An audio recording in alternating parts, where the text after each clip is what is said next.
Hi friends, welcome to my short video. এই রকম টাইপের কোশ্চেন প্রায় এক্সামে এসে থাকে। তো এখানে বলেছে কস্ট প্রাইস আর সেলিং প্রাইসের অনুপাত 10:11। আমি অনুপাতকে যে কোনো ইউনিটে ভাঙতে পারি, বাট অনুপাতের দুই সাইডে ইউনিট যেন সেম থাকে। তাহলে আমি কস্ট প্রাইস ধরে নেবো 10 টাকা আর সেলিং প্রাইস ধরে নেবো 11 টাকা। তাহলে আমার কস্ট প্রাইস যদি 10 টাকা হয়, সেলিং প্রাইস যদি 11 টাকা হয়, তাহলে আমার প্রফিট হয়েছে কত? 1 টাকা।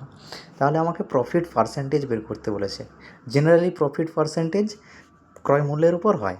তাহলে আমার প্রফিট হয়েছে 1 টাকা, ক্রয় মূল্য 10 টাকা, আমাকে প্রফিট পার্সেন্টেজ বের করতে বলেছে। তাহলে পার্সেন্টেজের জন্য করে দেবো 100 দিয়ে মাল্টিপ্লাই করে দেবো। তাহলে অ্যান্সার এসে গেল 10%। তাহলে এই কোশ্চেনের রাইট অ্যান্সার অপশান সি 10%। কিন্তু এখন কোশ্চেন একটু অন্যরকমভাবে ফ্রেম হচ্ছে, কারণ এখন ট্রেন্ড চেঞ্জ হচ্ছে।